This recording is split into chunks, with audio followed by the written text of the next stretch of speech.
프랑스의 철학자 자크 데리다는 메시아주의 없는 메시아성이라는 것을 얘기했습니다. 메시아주의라는 것은 어떤 특정한 인물이나 정치적인 이념, 경제 프로젝트를 구원으로 규정하고 그것을 가지려는 태도를 말합니다.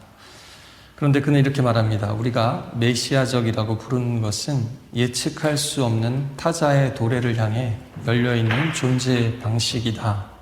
쉽게 얘기해서 메시아성이다라는 것은 아직 오지 않은 미래, 전혀 예상하지 못한 미래를 향해서 자신을 이렇게 열어두는 태도를 말합니다.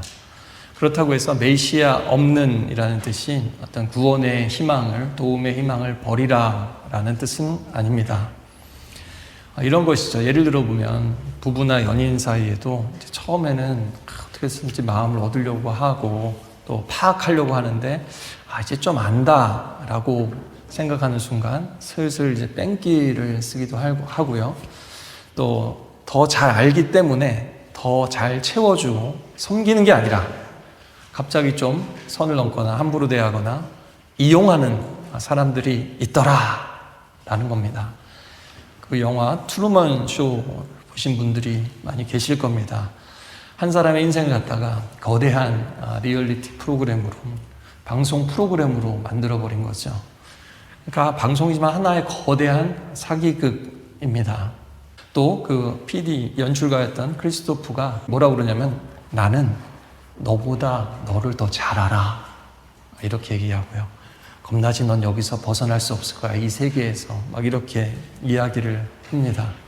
그러니까 잘 안다라는 것이 또 확신한다라는 것이 우리를 감옥 속에 가둘 수도 있다라는 겁니다.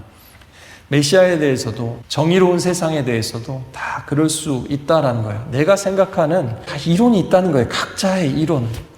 근데 그게 있으면 문제가 뭐냐면요. 내 생각과 다른 미래가 올 때 거부하기가 너무나 쉽다라는 거고요. 심지어는 역사를 보면 뭔가 누군가를 메시아다, 어떤 나라가 마치 구원자다라고 생각하는 순간 폭력도 늘 함께 시작되었습니다. 그것을 해체하자라고 한 말이 이 데리다의 말입니다. 그래서 그는 여지를 남겨둬요, 항상. 항상 철학자들은 이렇게 규정을 하려고 그러거든요. 근데 데리다는 항상 여백을 이렇게 남겨둬요. 그러면서 뭐라고 얘기하냐면 정의란 언제나 아직 도래해야 된다. yet to come이죠, yet to come. 데리다에게 정의는 언제나 아직도 오고 있는 것입니다. 누군가가 장악하거나 완전히 소유할 수 없는 게 미래라는 거예요. 정말 그렇지 않습니까? 물론 우리는 그의 사상과는 다르죠. 왜냐하면 우리는 메시아가 누군지도 모른 채 무한정 기다리는 사람들은 아니니까요. 그렇죠? 메시아는 누구죠? 메시아는 예수님이죠. 그렇죠? 예수님은 이미 오셨고 땅에 십자가에서 죽으셨고 부활하셨고 또 다시 오실 겁니다. 그러나 데리다가 말한 사람들의 그 메시아와 구원에 대한 생각은 우리가 좀 진지하게 받아들일 필요가 있다라는 겁니다. 내가 지금 정말 메시아를 기다리는가? 재림하실 예수님, 다시 오신다고 하신 그 예수님을 기다릴 때 진짜 예수님이 말하는 예수님을 기다리는 건지 내가 원하는 예수님을 기다리는 건지 늘 생각을 해야 된다라는 겁니다. 오늘 이 엠마오의 두 제자가 딱 거기 걸린 거예요. 메시아를 기대했습니다. 메시아를 믿었습니다. 메시아가 왔습니다. 메시아를 봤습니다. 메시아의 말씀을 들었습니다. 메시아가 행하신 기적을 봤습니다. 그러나 지금 그 메시아가 옆에서 대화하고 있는데 여전히 알아보지 못합니다. 그들은 메시아를 그렇게 기다렸지만 정작 예수님이 왔을 때 놓쳤습니다.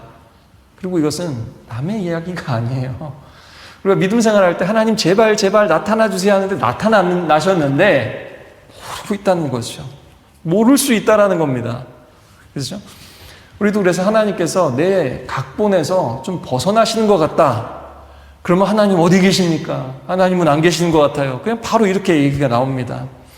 그럴 때 생각하라는 겁니다. 어쩌면 우리도 이 두 제자처럼 우리가 만들어 놓은 구원의 이야기를 믿고 있을 수도 있다라는 것을요. 그리고 놀랍게도 오늘 이 말씀은 예수님은 그렇게 묻고 있는 제자들, 예수님 이제 안 계십니다. 어디 계시죠? 하나님은 도대체 뭐 하시는 거죠? 라고 말하는 제자들에게 이미 그런 제자들일지라도 이미 찾아와서 함께하고 계시다라는 겁니다. 25절에 예수님께서 말씀하십니다. 어리석고 예언자들이 말한 모든 것을 마음에 더디게 믿는 사람들이여. 좋은 말씀 아니죠. 어떻게 보면 꾸지람이죠. 제자들의 문제를 드러내십니다. 정보가 부족한 게 아니에요. 뉴스를 모르는 게 아니에요. 사건 다 알고 있어요. 근데 사건 하나하나를 모아서 다 알고 있는 것과 전체 이야기의 줄거리를 아는 것은 전혀 다른 이야기일 수 있다라는 겁니다. 게다가 각 인물들은요, 각자의 욕망이 있습니다. 즉, 각자 원하는 게 있다는 거예요. 원하는 목표가 다 있다는 겁니다. 그리고 각자에게는 다 장애물이 있어요. 우리가 원하는 목표를 이루지 못하게 하는 장애물이 다 있다라는 겁니다. 그래서 우리가 늘 겪죠. 기대했던 현실과 실제 현실이 충돌하고요. 나의 욕망과 다른 이의 욕망이 충돌하고요. 인물과 인물이, 사람과 사회가, 사람과 자연이, 그리고 나와 내 자신이 끊임없이 충돌하고 갈등을 겪습니다. 오늘 주일 저녁 끝나고 가서 뭐 드실 거예요? 저녁 먹는 것 같고 갈등합니다. 충돌합니다. 부먹이냐 찍먹이냐 가지고도 충돌합니다. 긴팔 입어라 반팔 입어라 가지고 끊임없이 충돌하는데 진짜 중요한 인생의 문제 가지고는 목숨 걸고 싸웁니다. 목숨 걸고. 그게 인생이에요. 그렇죠? 갈등을 피할 수 없습니다. 그리고 오늘 이 두 제자의 갈등은 바로 뭐예요? 모든 갈등 중에서 제일 중요한 갈등, 바로 하나님과의 갈등입니다. 제일 중요한 것은 하나님이 만드신 시나리오와 그들이 기대한 메시아 시나리오가 충돌하고 있다는 겁니다. 그런데 그들의 플롯은, 줄거리는 굉장히 심플합니다. 메시아가 언젠가 올 것이다. 억압받고 있는 우리에게 자유를 줄 것이다. 메시아는 승리할 것이다. 그리고 이스라엘은 구원받을 것이다. 쭉 가는 거예요. 그런데 두둥! 갈등이 없으면 이야기가 안 돼요. 갈등이 생깁니다. 뭐죠? 걸림돌이 생겼어요. 예상치 못한 갈등이 생겼습니다. 그것이 위기를 만듭니다. 무엇이죠? 십자가입니다. 그들의 시나리오에는 십자가가 들어갈 자리가 없었습니다. 그리고 십자가가 땅 터지고 나자 그들의 시나리오 전체가 무너져 버린 거예요. 전체가. 26절에서 예수님이 이렇게 가르쳐 주십니다. 그리스도께서 마땅히 이런 고난을 겪고서 자기 영광에 들어가야 할 것이 아니냐. 여기서요, 이 표현은요, 해야만 할 것이 아니냐라는 뜻이에요. 헬라어 데이라는 뜻은 반드시 그래야만 한다라는 뜻입니다. 우연이 아니라는 거예요. 하나님이 계획이 있었는데 틀어졌다는 게 아니에요. 이사야가 예언하고 예수님이 확인해 주셨듯이 하나님의 종, 고난받는 종은, 그 메시아는 이 길을 통과해야만 한다라는 겁니다. 또 사도 바울이 말한 대로요, 십자가는 누군가에게는 걸림돌이 되지만 누군가에게는 디딤돌이 되는 겁니다. 똑같은 돌이에요. 근데 누구에겐 거친 돌이 돼서 넘어져 버려요. 누구는 그걸 밟고 도약하게 되는 겁니다. 고린도전서 1장 18절에는 이렇게 말씀하죠. 십자가의 말씀이 멸망당하는 사람들에게는 어리석은 것이나 구원받는 우리에게는 하나님의 능력입니다. 이 운명을 가르는 것이 바로 믿음입니다. 근데 믿음은 어디서 난다고요? 예수님 말씀을 들으면서 난다고 끊임없이 제가 부지런히 말씀을 전했습니다. 그런데 오늘 중요한 게 있어요. 잊지 마세요. 제자들이 3년 동안 예수님 말씀을 들었다라는 거예요. 그리고 우리도 지금 이 가운데 어떤 분들은 굉장히 오랫동안 말씀을 들으면서 잘하셨죠. 아주 어릴 때부터 어떤 분들은. 그런데 생각하라는 겁니다. 이 누구보다도 가까이에서 예수님을 경험했던 이들이 무슨 얘기를 지금 듣고 있어요, 예수님에게? 이 어리석고 더디게 믿는 사람들아 라는 소리를 지금 예수님께 듣고 있다라는 겁니다. 여러분, 우리도 정말 제대로 믿고 있는 건지, 제깍제깍 알아듣고 있는 건지 늘 돌아보라는 겁니다. 이들은요, 십자가에 달린 예수는 믿지 않고 있는 거예요. 믿을 수가 없는 거예요. 여러분, 십자가에 달린 예수를 믿지 않는 제자는요, 어떻게 됩니까? 보면 알아요. 인생에 어려움이 닥치고 갈등이 생기고 위기가 오면 그때 드러납니다. 평안할 땐 잘 몰라요. 십자가를 믿지 않는 예수의 제자는요, 성공 속으로는 들어가는데 실패 속으로는 들어가길 거부합니다. 하나님이 응답하시면 할렐루야 하는데요, 하나님이 좀 기다려라, 침묵해라 그러면 갑갑해합니다.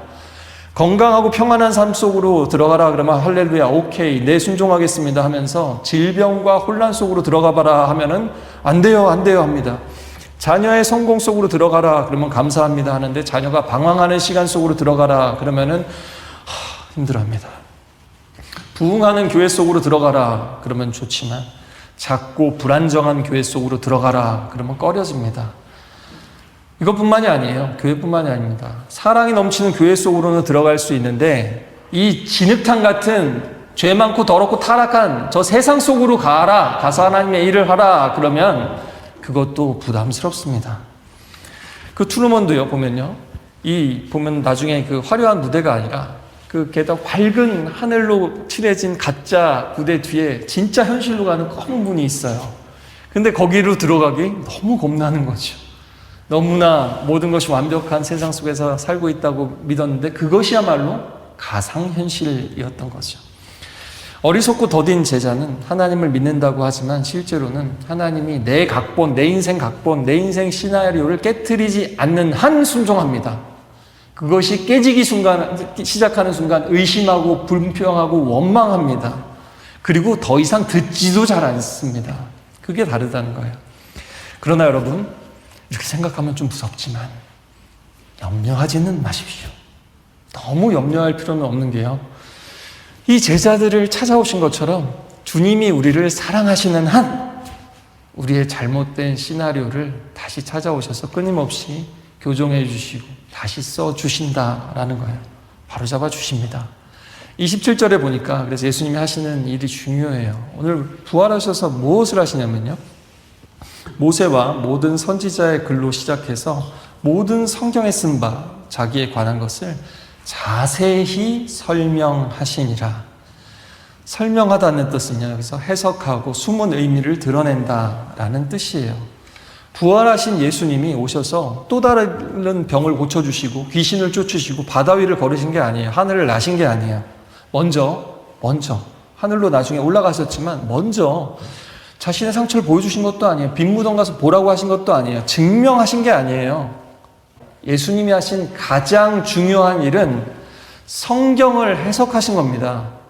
예수님이 사역을 시작하셨을 때도 기적을 행하셨지만 늘 가장 핵심 포인트는 기적을 이해하기 위해서는 성경을 해석해 주시는 예수님의 말씀을 이해해야만 했습니다.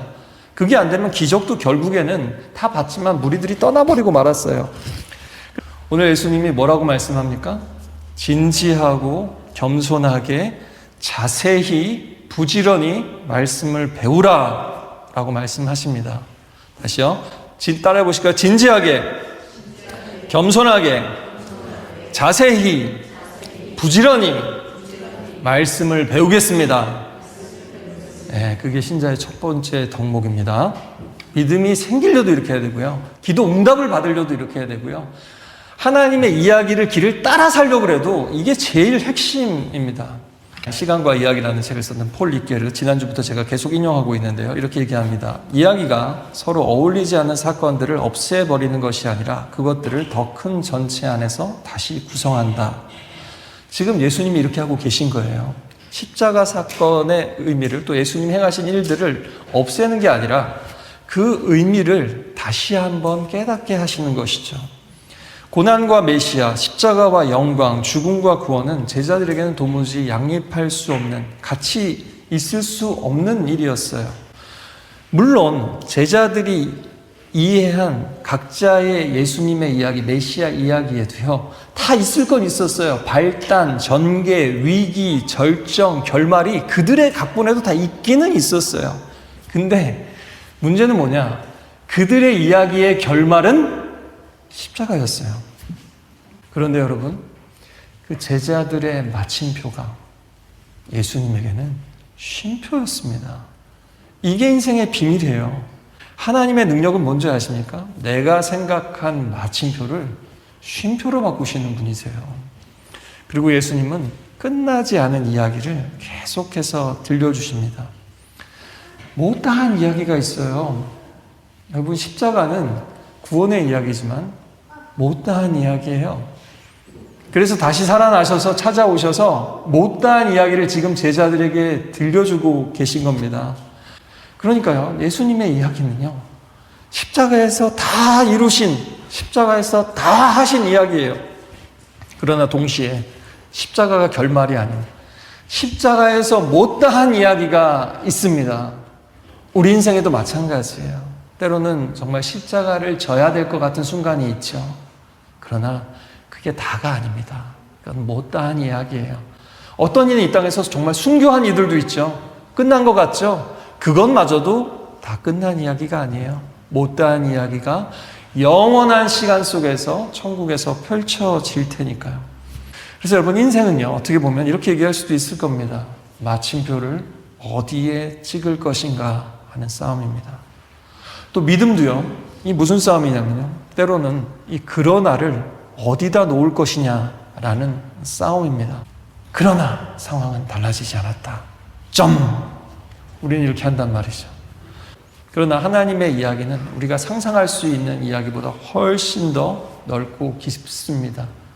지난주에 우리가 찬양한 것처럼 주님의 그 사랑은 어때요? 정말 놀랍네, 놀랍네, 놀랍네, 하게 됩니다. 예수 믿고 예수의 길을 따라가게 되면요, 고난도 놀라워요. 와, 어떻게 이렇게 힘든 일이 있지? 정말 와. 그러면서 어떻게 합니까? 불평하는 게 아니라 예수님의 십자가는 어떠했을까? 조금씩 더 이해하게 돼요. 그러다가 이 부활의 능력이 임할 때도요, 와! 정말 놀랍네, 놀랍네 외치게 되는 겁니다. 그리고요, 말씀을 제대로 읽으면 이야기만 보이지 않습니다. 말씀을 제대로 읽으면요, 내가 보여요. 하나님을 본 사람은요, 이사야처럼 자신의 죄된 모습을 발견하게 됩니다. 전능하신 하나님의 능력을 본 사람은요, 나의 한계를 뼈저리게 느끼게 됩니다. 되지도 않는 계획을 세우고 끊임없이 세우고 있는 내가 보입니다. 전에는 그게 꿈으로 가득 차 있었는데 얼마나 한심한지가 그게 느껴져요. 되지도 않는 모래성을 쌓고 있는 내가 보이더라라는 겁니다. 하나님보다 내가 그 이야기를 더 굳게 붙잡고 있었구나라는 것을 깨닫게 됩니다. 그리고요, 이렇게 되면 내가 성경을 읽는 게 아니라 성경이 나를 읽기 시작합니다. 그러면요, 하나님 도대체 왜 내게 이런 일이? 라고 묻던 사람이요, 질문이 달라져요. 하나님, 제가 원하는 것과 지금 하나님이 원하고 계신 게 다른 것은 아닌가요? 하나님, 제 결론과 하나님의 결론이 지금 다른 것은 아닌가요? 이렇게 질문이 달라져요. 진짜 말씀은요, 내 확신을, 신념을, 내 시나리오를 강화하는 게 아닙니다. 진짜 말씀은 그걸 깨뜨려요. 무너뜨려요. 예레미야 말씀처럼 일단 파괴하고 무너뜨리고 뿌리 뽑은 다음에 다시 심고 건설하시는 분이 우리 하나님이세요. 그게 복음입니다. 그래야만 하나님의 이야기를 받아들일 수 있고요, 보일 수 있고요, 따라갈 수 있게 되는 겁니다. 모두가 하나님의 이야기를 발견하고 깨닫고 걸어가시길 주님의 이름으로 축복합니다. 엠마오 이야기의 가장 큰 위기는 예수님이 안 계시다라는 사실이 아닙니다. 예수님이 함께 계시는데도 제자들이 계속 알아보지 못한다라는 게 문제예요. 28절에 마을에 가까이 오자 예수님께서 계속 더 가시려는 것 같습니다. 그러자 이 두 사람이 어떻게 해요? 한사코 예수님을 붙잡습니다. 그러니까 예수님이 그들과 함께 들어가세요. 여러분, 여기서 만약 이 제자들이 예수님을 붙잡지 않았다면 어떻게 되었을까요? 그 다음 이야기가. 사람들 중에도 꼭 그런 사람이 있어요. 뭐 할래요? 그러면 한 번에 오케이 안 하고요, 일단 3번, 4번은 무조건 튕겨줘야 예의라고 생각하시는 분들이 있죠. 좀 힘듭니다. 그러지 마세요. 근데 그런 분들의 특징이 뭐냐면 자기가 그러니까 예수님도 그렇다고 착각을 해요. 예수님 그런 분이 아닙니다. 성경은 그렇게 말씀하지 않습니다. 어차피 들어갈 것인데 제자들 막 떠보는 게 아니에요. 예의상 그렇게 튕기시는 게 아니에요. 지금 예수님은요, 믿음을 보시는 겁니다. 길 잃은 양처럼 우리가 예수님을 찾아갈 수 없을 때가 있어요. 그럴 때는 예수님이 반드시 찾아오십니다. 그러나 집 나간 아들, 이 돌아온 탕자처럼 내 발이 있고 내 생각이 있으면요, 하나님은요, 우리가 하나님을 찾아가기를 기다리고 계십니다. 또 어떤 케이스요? 요나 같은 케이스 있죠. 알 거 다 알면서 자기 생각, 자기 이야기를 꺾지 못하는 사람, 고집을 꺾지 못하는 사람, 그런 사람도요, 하나님이 배경으로 역사하시지 끝까지 기다리고 계십니다. 붙잡지 않으세요. 여러분, 그러니까요, 사람에게는 그럴다 할지라도 여러분, 하나님께는 마치 막 튕기면서 나 좀 붙잡아 주세요, 이런 태도 하지 마십시오. 아시겠죠? 옥스퍼드 한인교회는 그런 분 없으시길 바랍니다. 그냥 이게 맞다 싶으면은 또 뭔가 여기 있다, 하나님의 뜻이 있다 그러면은 일단 분별하면서 하는 겁니다. 아시겠죠? 또 교회는 예수님의 몸이라 그랬어요. 우리 지체들이 예수님의 지체입니다. 몸이에요. 그러면은요, 교회에서도, 세상에서는 그러셔도요, 교회에서는 그러시면 안 됩니다. 기다리지 마세요. 붙잡아 주기를 기다리지 마시고요. 아시겠죠? 어떻게 해요? 여러분이 찾고 여러분이 붙잡으시길 바랍니다. 아시겠죠? 그게 믿음이에요. 30절에 예수님이 그들과 함께 식탁에 앉으십니다. 그리고 빵을 들고 감사기도를 드리시고 그들에게 나눠주십니다. 두둥! 여기서 또다시 반전이 일어납니다. 좀 전까지만 해도 두 제자가 호스트고 예수님이 게스트 같았어요. 길 위에서도 그랬고요. 근데 손님이 주인으로 바뀝니다. 그렇죠? 예수님이 식탁에 앉으셔서 이 호스트가 하는 거거든요. 떡을 나눠주는 거예요. 근데 생각해 보면요, 사실 처음부터 그랬다는 거예요. 처음부터 제자들이 예수님을 초대한 게 아니라 예수님이 예수님의 식탁으로 제자들을 초대하고 계셨던 겁니다. 제자들이 잘 걸어가고 있는데 예수님이 끼어든 게 아니라 길 잃은 제자들을 예수님이 다시 하나님의 길로 지금 부르고 계셨던 거예요. 자신들이 아무것도 모르는 낯선 동행에게 어떻게 저 예수의 이야기를 모를 수가 있지 하는 사람에게 자신들이 지금 설명하고 있다고 생각했지만 사실은 뭐예요? 진짜 알아야 될 거 모르고 있는 제자들에게 예수님이 설명하고 계시더라라는 겁니다. 그리고 31절이나 되어서야 그제야 그들의 눈이 열려서 예수를 알아보기 시작합니다. 32절에 보니까 놀랍게도요, 그들은 무엇을 깨달았냐면요, 길에서 그분이 우리에게 말씀하시고 성경을 풀어주실 때에 우리 마음이 뜨거워지지 아니하더냐. 거기 보면요, 눈이 열리다 31절, 32절에 성경을 풀다, 그리고 45절에 마음을 열어 나오는 이 단어는요, 이 그리스어로는 모두 같은 단어입니다. 이 단어는 열다 보다 더 강한 의미예요. 감추었던 것을 이렇게 열어 제끼다라는 뜻이에요. 예수님이 성경을 열어주시자 그들의 마음도 열리고 그들의 눈도 열리고 그들의 길도 열리더라라는 겁니다. 그런데 사실 우리는 반대로 하고 싶어 해요. 그죠? 눈이 먼저 열리길 바란다는 거예요. 뭔가 강렬한 체험을 원하는 사람들이 있습니다. 뭔가 확신을 느끼면 내가 순종한다, 이런 사람들이 있다는 거예요. 그러나 여러분, 느낌이 기준이 아닙니다. 엠마의 제자들이 길에서 마음이 뜨거웠지만 이미 그때 뜨거웠던 거예요. 말씀 들을 때도. 근데 그때는 뭔지 잘 몰랐다라는 거예요. 나중에야 깨닫더라라는 겁니다. 그래서 믿는 분들이 고백하는 가장 큰 은혜 중에 하나는 뭔지 아십니까? 문제가 해결되는 것만이 아니라 대부분 이렇게 고백하세요. 한 번씩은 뭐예요? 자신의 지나온 인생을, 시간들을 돌아보면서 뭐라고 고백합니까? 그때 내가 철저하게 혼자라고 생각했는데 그 길에도 주님이 함께 계셨습니다. 또 아무 일도 일어나지 않는다고 생각했던 그 시간에도 주님은 일하고 계셨습니다 라고 깨닫게 되는 겁니다. 오늘도 내 인생이 주님의 말씀으로 또 하나님의 이야기로 해석되어지는 은혜가 있으시기를 바랍니다. 카라바조라는 화가가요, 1601년에 그린, 오늘 말씀을 가지고 그린 그 그림이 있습니다. 제목은 엠마오의 저녁 식사. 예수님이 지금 뭔가 이렇게 풀어주신 것 같고요. 근데 보세요. 지금 이 그림을 보면 굉장히 움직임이 느껴지지 않습니까?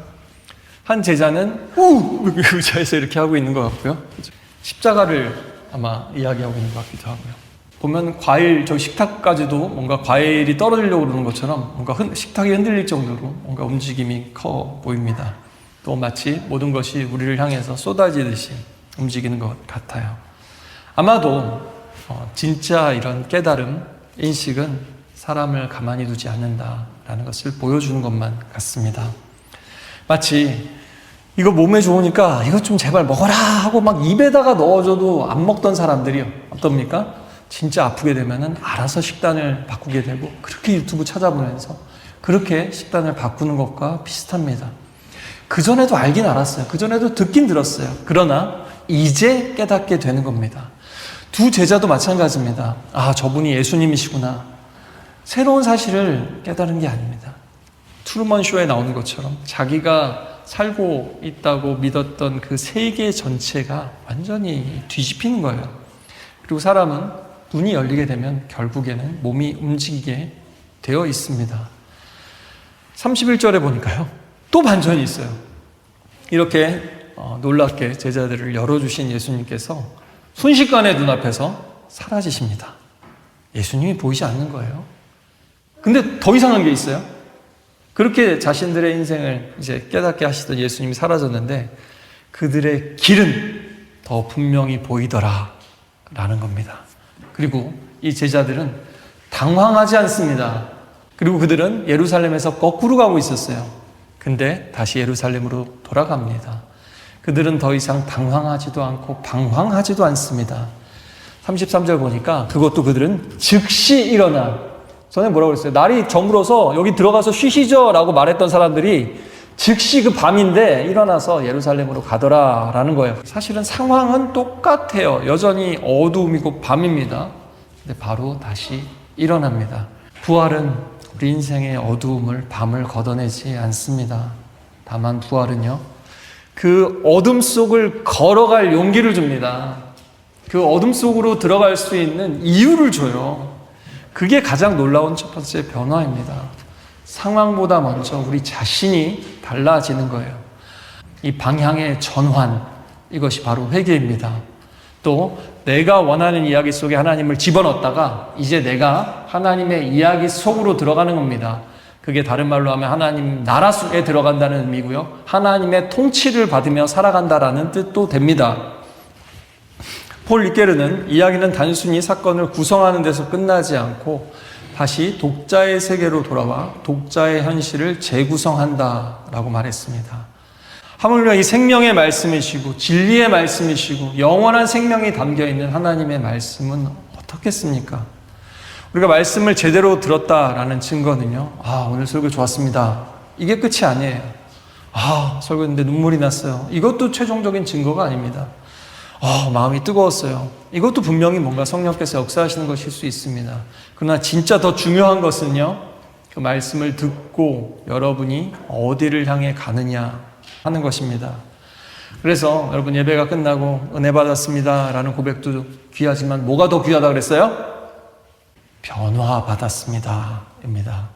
그 말씀이 내 마음을 열었습니다. 내 눈을 열었습니다. 내 발걸음을 바꾸었습니다. 내 길을 열어주었습니다. 십자가와 부활의 길을, 이렇게 변화된 고백이 있는 겁니다. 우리도 그렇습니다. 지금 이 예배당 안에 예수님은 보이지 않습니다.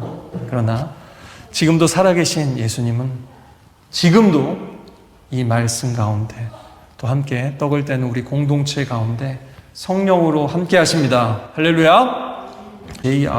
이 톨킨이 있죠. 유카타스트로피라는 용어를 만들었어요. 이 그리스어인데요. 영어에서 그 카타스트로피는 재앙이라는 뜻으로 지금 많이 사용되는데요. 원래 그리스어와 16세기 이후 영국 용어에서는 결정적인 반전 혹은 비극적 결말을 뜻했습니다. 앞에 유를 붙인 거예요. 이 톨킨이. 뭐냐면 이 유는 좋은, 선한이라는 뜻을 가진 접두어입니다. 그래서 뭐냐면 이 보통 그들이 생각하는 파국, 이 카타스트로피는요, 그 파강의 전환인데 그게 아니라 예상치 못한 급상승을 얘기하는 거예요. 기쁨의 대반전, 이것을 얘기하는 겁니다. 그러면서 톨킨은 뭐라고 얘기하냐면요, 부활이야말로 성육신 이야기의 유카타스트로피다, 이렇게 얘기합니다. 한국말로는 때론 좋은 파국 이렇게 번역됐는데 파국이 좋다는 뜻이 전혀 아니죠. 십자가가 좋다는 게 아닙니다. 하나님이 다 해결해 주신다 이런 뜻이 아니에요. 십자가는 파국이 맞습니다. 인간이 하나님의 아들을 죽였습니다. 구원자를 죽였어요. 이 성경은 부활이 별거 아니다 말씀하는 게 아니에요. 중요한 것은 파국을 부정해서는 안 된다라는 겁니다. 하나님은 우리를 이 십자가 이전으로 되돌리시는 게 아니에요. 그렇다라면 아마 부활하신 예수님의 몸에 흉터도 다 사라졌을 겁니다. 그러나 예수님의 몸에 뭐가 있어요? 그 상처, 그 수치와 고통의 못자국이 고스란히 남아 있습니다. 왜요? 뭐가 달라진 겁니까? 그 상처가 수치와 패배의 흔적이 아니라 이제는 사랑과 승리의 흔적으로 변화된 것이죠. 하나님은 십자가를 통과해서 전혀 다른 이야기를 쓰십니다. 기쁨의 대반전의 이야기죠. 그래서 우리도 십자가를 지지 않고는, 통과하지 않고는 절대 하나님의 이야기를 끝까지 따라갈 수는 없습니다. 욥기도 마찬가지죠. 나중에 해피엔딩 같지만 죽은 자식이 돌아오지 않아요. 상처받기 이전의 나로 돌아가는 게 아닙니다. 상처를 통과했고 상처투성이인 나지만 완전히 새로운 내가 되는 거예요. 바울이 말한 것처럼 내 안에 더 이상 아무도 나를 괴롭게 하지 말라. 내 안에 십자가의 흔적이 있으니까 또 내가 날마다 예수와 함께 죽고 날마다 함께 산다라고 고백하게 되는 겁니다. 하나님의 이야기의 반전은 제자들이 생각을 긍정적으로 바꾼 데 있지 않습니다. 하나님께서 실제로 죽은 자를 일으키신 데 있습니다. 부활이 없었다면 아무리 십자가를 아름답게 해석한다 할지라도 복음이 아닙니다. 그러나 예수님께서 살아나셨기 때문에 십자가뿐만이 아니라 제자들 한 사람 한 사람의 과거와 현재와 미래가 다시 읽히는 겁니다. 그래서요, 자기를 부인하고 십자가를 따른다 할 때 자기를 부인한다라는 거는요, 내 버전의 구원 이야기, 내 인생 시나리오를 부인한다라는 뜻입니다. 혹시 오늘 아직도 여러분 인생을 내가 쓸 수 있다라고 생각하고 계신 분이 계십니까? 여러분 쓸 수 있죠. 우리도 역할이 있죠. 근데요, 우리가 쓰는 그 장르는 역사는 아니에요. 우리가 쓴 각본은 소설이 될 확률이 굉장히 높고요. 소설 장르 중에서도 판타지가 될 확률이 상당히 높습니다. 현실과 역사가 되기보다는 말이죠. 여러분 또 지나간 인생에서 여러분 그러나를 어디에 두고 계십니까? 옥스포드에 왔다. 그러나 그 다음 무슨 이야기입니까? 또 혹시 하나님께서 아직 문장을 쓰고 계신데 여러분은 마침표를 스스로 찍고 계신 것은 아닙니까? 또 혹시 오늘도 이 말씀을 들으면서도 여전히 방향을 바꾸지 않는 분이 계십니까? 마지막으로요, 카라바조의 그림을 한 번만 더 보겠습니다. 카라바조가 나중에 그린 그림이 있거든요. 거기 보면 여관집 주인과 아내처럼 보이는 사람이 등장합니다. 근데 보면요, 또 뭐 쓰고 있죠? 보면 이 여관집 주인일까? 아니면은 제자가 아닌 다른 유대인일까 생각하게 만듭니다. 근데 중요한 건 뭐예요? 다른 사람들에 비해 지금 미동도 없이 바라만 보고 있다. 별로 놀라는 것 같지도 않다라는 거예요. 그림 속에서 유일한 정적인 인물입니다. 성경 이야기에는 없는데 카라바조는 왜 저 사람을 그려놓은 거죠? 다른 건 모르겠지만 아마도 말씀을 똑같이 듣고도 여전히 마음을 닫고 있고 눈이 열리지 않고 있고 전혀 움직이지 않고 있는 누구를 생각한 게 아닐까라는 겁니다. 마치 여전히 하나님의 말씀을 무수히 듣고도 여전히 움직이지 않고 있는 우리처럼 말입니다. 부활을 믿는 우리에게도 밤은 옵니다. 그러나 그 밤이 우리의 방향을 결정하는 것은 아닙니다. 제자들의 십자가 밤처럼 고난과 실패의 밤은 우리를 하나님께서 멀어지게 할지도 모릅니다. 그러나 그 밤은 또한 엠마오의 밤이 될지도 모릅니다. 부활하신 예수님 만난 그 밤, 우리를 하나님께로 다시 향하게 하고 부활의 증인들을 다시 모이게 하고 또 그들을 세상 끝까지 나아가게 한 그 밤 말입니다. 함께 모든 상황 속에서 찬양하고 다짐하고 기도했으면 좋겠습니다.